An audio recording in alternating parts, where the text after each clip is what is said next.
manada, muy buenas tardes, colegas aquí en la mesa, buenas tardes al pueblo dominicano. Hoy es víspera del 16 de agosto, 159 aniversario de la restauración de la República, restablecimiento de la independencia nacional, el 16 de agosto de 1865. Se ocurrió, tuvo como escenario la guerra restauradora, la línea noroeste. Básicamente Santiago, el Cibao, Guayubín, ¿verdad? Principio Guayubín, y luego Santiago como epicentro, donde tuvo una actuación destacada Gregorio Luperón. Yo ayer estuve por la zona de la línea noroeste, en los recorridos habituales que hacemos el fin de semana, y pasé por una comunidad del municipio de Guayubín. Guayubín, que fue la cuna de la restauración, fue ahí en Guayubín donde se gestó todo, ¿eh? Ahí fue que se gestó todo en Guayubín. Ahí se comenzó la guerra restauradora después de producirse la anexión de Santana, que era apoyada por mucha gente aquí en la capital. Por eso ustedes ven que los políticos de la capital de la época no participaron en la guerra restauradora, porque la idea de la anexión había calado bastante en la clase política y empresarial de la capital.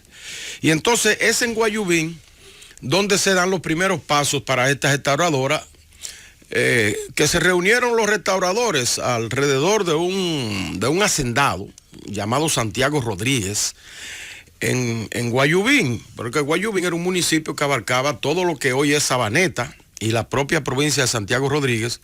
Guayubín llegaba hasta Santiago, era el municipio más grande de la República, perteneciente a la provincia de Montecristi. Entonces Santiago Rodríguez, con un grupo de empleados de él, ¿verdad?, prácticamente se podría llamar peones, trabajadores de su finca, era un terrateniente. Con eso él comenzó entonces esa guerra restauradora, comenzó la conspiración contra el ejército español. Y la fecha supuesta para producir este complot era el 27 de febrero de 1863.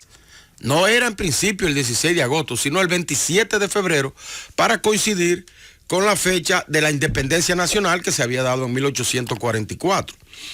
Pero una indiscreción de uno de los complotados, llamado Norberto Torres, una indiscreción famosa que cambió el curso de la historia de la República Dominicana, porque Norberto Soto, que había sido llamado paisano por un soldado español que pasó frente a su casa, se indignó de tal suerte que le dijo: tú me dices paisano, ok, espera 5 días para que tú sepas lo que va a ocurrir.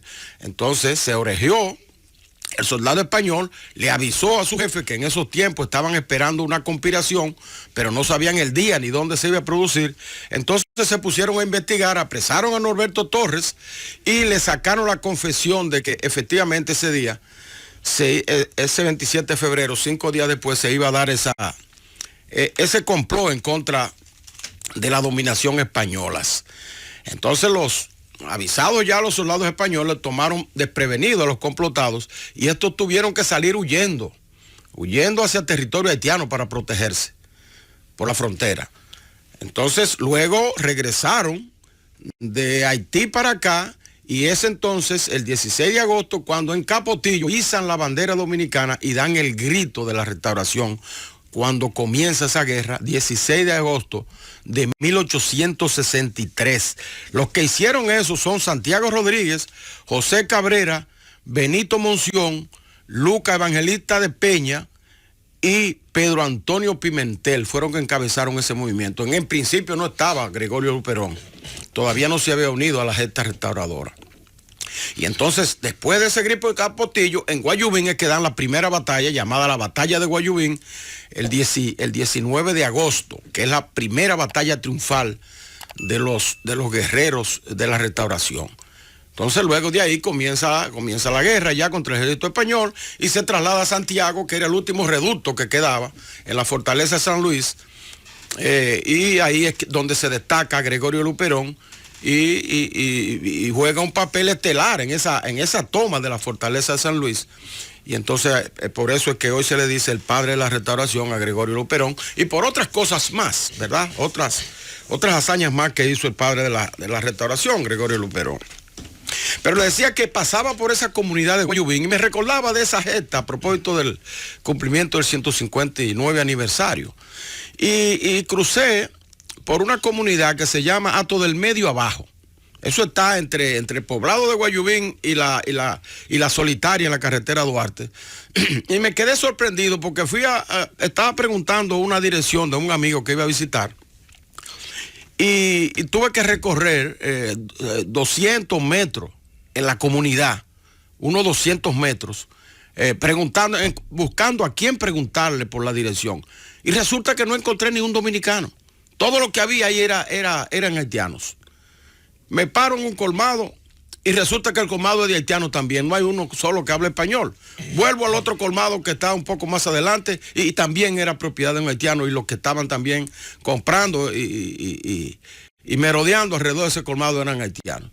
Y por fin encuentro al amigo y le pregunto por esa situación, porque yo la desconocía.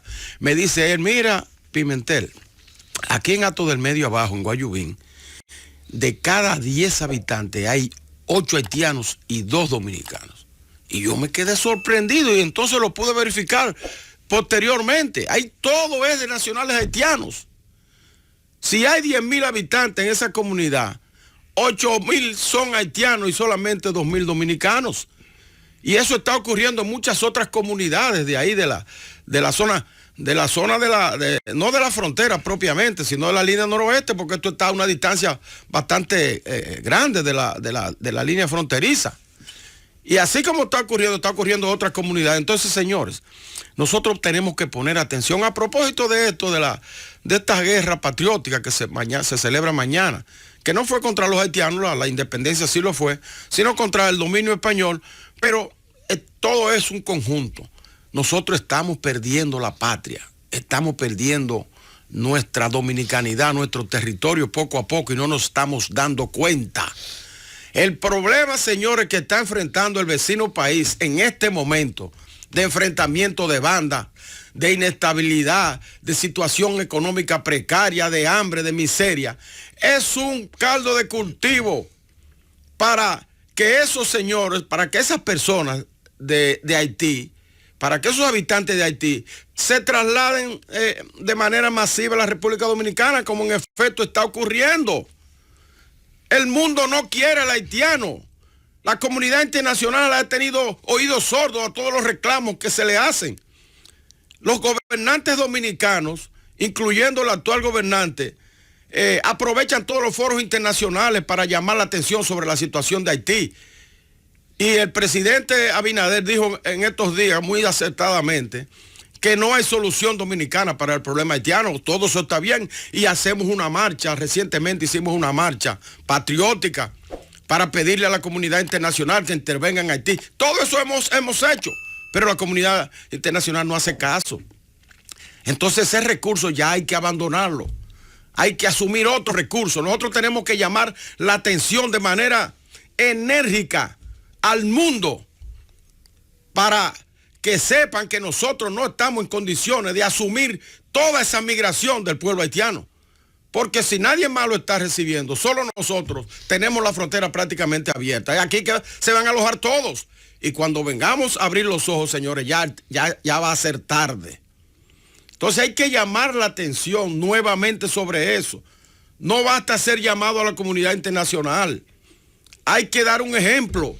Aquí hay que dotar de recursos suficientes a la Dirección de Migración, de vehículos suficientes, para comenzar un operativo enérgico, para dar un ejemplo en ese sentido. No deportarse 60.000 haitianos en un año o en un mes 500 haitianos. No, en un día o una semana, en un mes, hacer un operativo de suerte que la comunidad, que envíe una señal clara a la comunidad internacional de que nosotros no estamos dispuestos a perder nuestro territorio. De que aquí estamos atentos a lo que está ocurriendo y que tenemos la decisión de preservar la dominicanidad. Hay que dar ese ejemplo ya.